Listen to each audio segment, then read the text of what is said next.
ಎಲ್ರಿಗೂ ನಮಸ್ಕಾರ.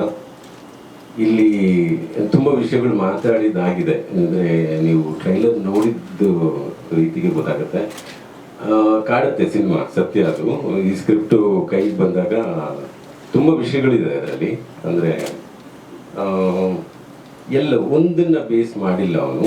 ಆ ಕಾರಣಕ್ಕೆ ಆ ಪ್ರದೇಶದಿಂದ ಬರೋ ಚಿತ್ರಗಳು ನಮಗೂ ಬೇಕಾಗಿದೆ.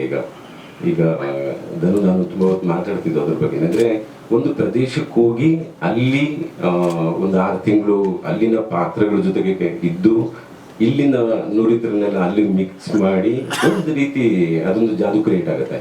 ಅಂದರೆ ಸ್ಕ್ರಿಪ್ಟದು ಇನ್ನೊಂದು ವರ್ಷನ್ ಅಲ್ಲಿ ರೆಡಿ ಆಗಕ್ಕೆ ಶುರು ಆಗುತ್ತೆ. ಅದನ್ನು ನಾನು ಅಭಿ ಹೇಗೆ ಅಂದರೆ ಒಂದು ಯಾವಾಗ ಬಂದ ಅನ್ನೋದು ನನಗೆ ಅಷ್ಟೊಂದು ನೆನಪಿಲ್ಲ. ತುಂಬ ಮಾತಾಡಿದ ನೆನಪಿದೆ ತುಂಬ ವರ್ಷಗಳಿಂದ. ಅದೇ ಸಂಬಂಧಗಳು ಅಂದರೆ ಕಂಟಿನ್ಯೂಸ್ ಆಗಿ ಮಾತಾಡ್ತೀವಿ ನಾವು.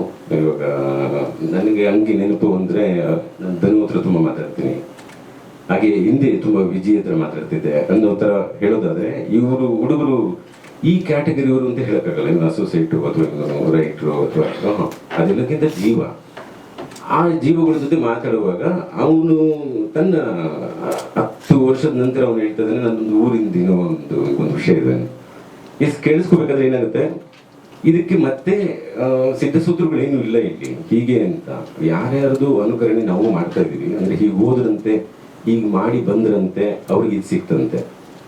ಈ ಉದಾಹರಣೆಗಳಿಂದನೇ ಎಲ್ಲವೂ ನಡೀತಾ ಇರೋದ್ರಿಂದ ಸರಿ. ನಾನು ಹೇಳಿದೆ, ನನ್ನ ಜೊತೆಗೆ ಅನುಭವನೂ ಆಗಿತ್ತು ನನಗೆ. ಕೆಂಡಸಂಪಿಗೆ, ಕಡ್ಡಿಪುಡಿ ಅಂದರೆ ಒಂದೊಂದು ರೀತಿ. ಇದು ಒಂದೇ ರೀತಿ ಅಂತೂ ಅಲ್ಲ. ಅದು ಹುಡುಗರಿಗೂ ಅರ್ಥ ಆಗ್ತಾ ಹೋಗಿತ್ತು. ಓಕೆ, ನಾವು ಸಿನಿಮಾದಿಂದ ಸಿನಿಮಾಗೆ ಬೇರೆ ರೀತಿಯ ಒಂದಷ್ಟು ಫಾರ್ಮೆಟ್ಗಳಿಗೆ ಹೋಗ್ತಾ ಇದೀವಿ. ಅಂದರೆ ಶೂಟ್ ಮಾಡೋದು ಒಂದೇ ರೀತಿ ಅಂತೂ ಸಾಧ್ಯನೇ ಇರಲ್ಲ, ಅದೊಂದು ಬೇರೆನೇ ಆಗುತ್ತೆ.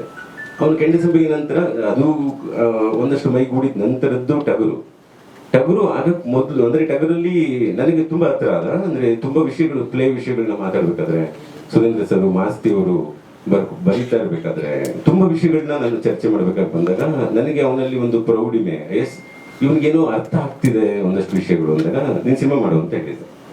ಅದನ್ನ ಆಯ್ಕೆ ಮಾಡಿದ್ದು ಕೂಡ ಅವನೇ. ಅಂದರೆ ಎಸ್, ಆ ಭಾಷೆದು ನಾನು ಏನು ಮಾಡ್ತೀನಿ, ಸರಿ ಮಾಡು. ಇದೆಲ್ಲವೂ ಏನಾಗುತ್ತೆ, ಓಕೆ ಅದೊಂದು ಹೀಟಲ್ಲಿ ಹೇಳ್ತಾರೆ ಅಂತ ಅನ್ಸುತ್ತೆ. ಬಟ್ ಹೋಗಿ ಅಪೂರ್ಣ ಮಾಡ್ಕೊಂಡು ಬಂದು ನನಗೆ ಸಿನಿಮಾ ತೋರಿಸಿದಾಗ ನನಗೆ ತುಂಬ ಶಾಕ್ ಆಗಿದೆ. ಅಂದರೆ ಹೇಗೆ ಇದು ಸಾಧ್ಯ ಆಯಿತು ಒಂದು ಕಡೆಯಿಂದ ಅನ್ನೋದು ಒಂದು ಆಶ್ಚರ್ಯ ಆಗೋದೇ ಅಲ್ವಾ ಸಿನಿಮಾ. ಅದು ನಮ್ಮ ಹುಡುಗ ಗೆದ್ದಿದ್ದಾನೆ ಔಷಧಿ. ಅಂದರೆ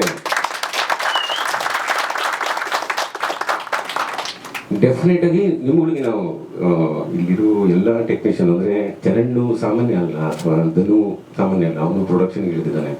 ಎಲ್ಲವೂ ಅರ್ಥ ಆಗ್ತಿದೆ ನಮಗೆ ಸಿನಿಮಾಗಳು ಯಾಕೆ ಏನು ಕಂಟಿನ್ಯೂಸ್ ಆಗಿ ಒಂದು ವಾರಕ್ಕೆ 13 ಸಿನಿಮಾ ಬರ್ತಿದೆ. ಏನು ಹುಡುಕ್ತಾ ಇದ್ದಾರೆ, ಏನು ನೋಡ್ತಾ ಇದ್ದಾರೆ, ಇದ್ರ ಮಧ್ಯೆ ಒಂದಷ್ಟು ಎಮೋಷನ್ಸ್ಗಳಿಗೆ ಜಾಗ ಇದೆ, ನಮ್ಮದೇ ಆದ ಕನ್ನಡತನ ಇದೆ, ತುಂಬ ವಿಷಯಗಳಿದೆ.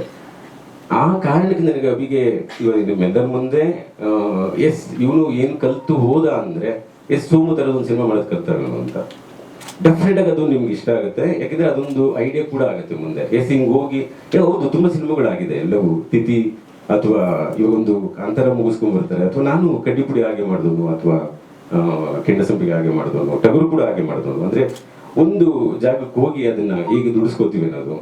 ಆ ರೀತಿ ಹುಡುಗರು ನುರಿತರಾಗಿದ್ದಾರೆ. ಅಂದರೆ ಈಗಂತೂ ಟೀಮಲ್ಲಿ ಆಲ್ಮೋಸ್ಟ್ ಇವಾಗ ಸೋಮು ಜೊತೆ ಇರೋ ತುಂಬ ಟೀಮ್ ನಮ್ಮ ಹುಡುಗರೇ ಆಗಿದ್ದಾರೆ. ಚೆನ್ನಾಗಿದೆ.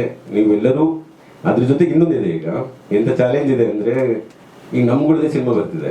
ಓಕೆ, ಈಗ ನನ್ನ ಸಿನಿಮಾನೇ ಇದೆ, ಜಾಕಿ ರಿಲೀಸ್ಗೆ ರೆಡಿ ಇದೆ ಆ ದಿನ. ಓಕೆ, ಅದ್ರ ಜೊತೆಗೆ 6 ಸಿನಿಮಾ ಇದೆ. ಓಕೆ, ನೋಡಿ, ಎಲ್ಲವನ್ನೂ ನೋಡಿ ನಿಮ್ಗೆ ಯಾವುದು ಕ್ವಾಲಿಟಿ ಅನಿಸುತ್ತೆ ಅದ್ರ ಕಡೆಗೆ ಜಯ ಅನ್ನಿ ಅಂತ ಹೇಳ್ತೀನಿ. Thank you.